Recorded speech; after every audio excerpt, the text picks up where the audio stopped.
May wagang plastic. Kasi basa pa din to. Yeah, what's up mga fanatics? Sana masarap ulam nyo, magandang buhay sa lahat. I'm out here trying this Insta360 X3 as my helmet camera. So naka single lens mode ako, set to 9x16 and naka-mount siya in portrait mode. Ayan, ganyan yung pagkaka-mount niya. Kita nyo ba guys? Check ko nga, kita nyo. Hindi ko alam kung kita nyo eh. Pero hopefully kita nyo sa screen dito. So walang mic to, no? Walang external mic. So Insta360 mic lang. Hoping na naririnig nyo ako. Punta tayo ngayon sa Brusam. Meron tayong photoshoot together with the sponsored clothing natin, yung Wild Ones clothing. So may bagong design, PM nyo ako kung magugustuhan nyo. Nakashare sa page ko and also sa page nila, Wild Ones clothing. Pangalawang design na yon, sobrang ganda, murang-mura lang. The quality of the fabric, ang ganda. Quality ng print, maganda. Hindi dahil sa sponsored nila ako, kundi dahil maganda talaga. So ayun, tayo ngayon sa may papuntang Saranglupa. Dito naman ako laging dumadaan. Dadaldal lang ako kasi gusto ko nga malaman if maganda yung audio niya sa gantong modulated voice mo lang, plus yung mga exhaust sound, ambient sound, and especially yung wind noise. Feeling ko ma-wind noise to, pero try natin i-filter out yun sa post editing, post processing, kung paano yung magiging kakalabasan netong vlog na to. Again, I'm using Insta360 X3 in single lens mode, 4K 30fps. Tapos naka-mount siya dito sa royal helmet natin ng pahiga. Yung ratio na 9x16 pero nakapahiga, so kailangan natin siyang i-rotate sa editing.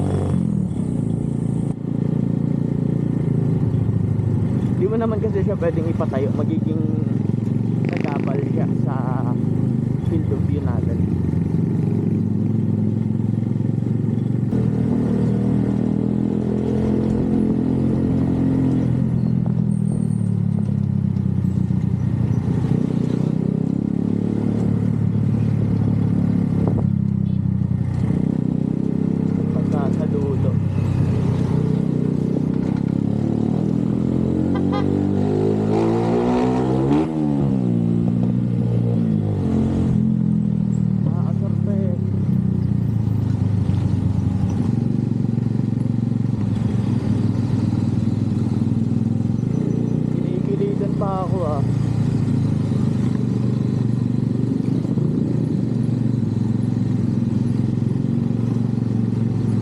Pag etong footage ng Insta360 na gustuhan ko, bibili ako ng mic adapter na ito. Tapos request tayo kay Kuya Racing Boy ng another mic.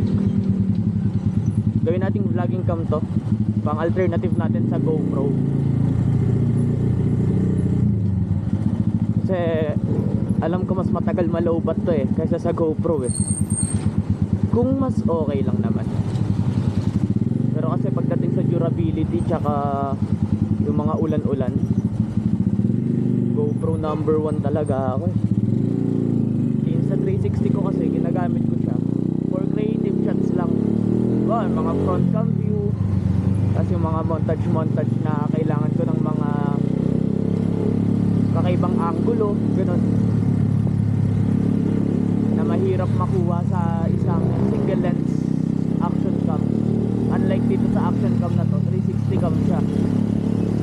Tutok mo lang dyan, tapos ikaw na bahala sa editing kung saan mo i-frame. Pero yun nga, meron siyang single lens mode and try natin kung okay pa to.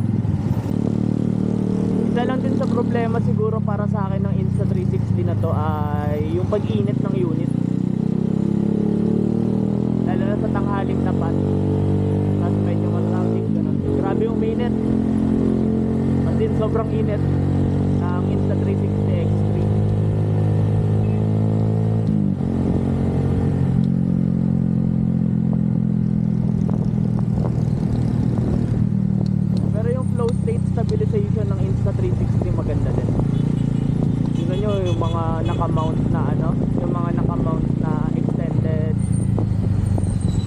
dito, stick.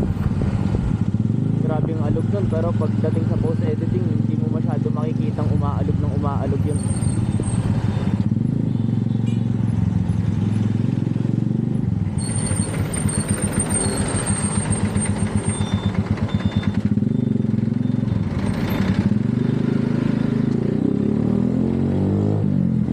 Ben, akala ko ano, akala ko doon nakaharap, dito pala sa amin nakaharap yun.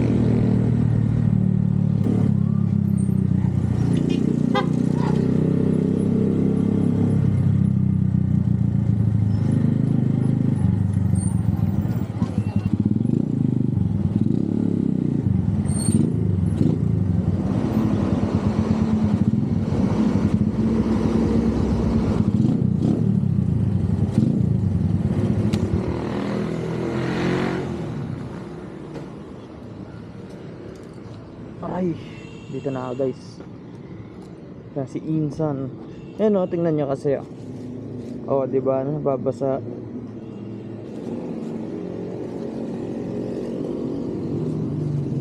Laging may basa. Kaya nilalagyan ko nito. Gets nyo na.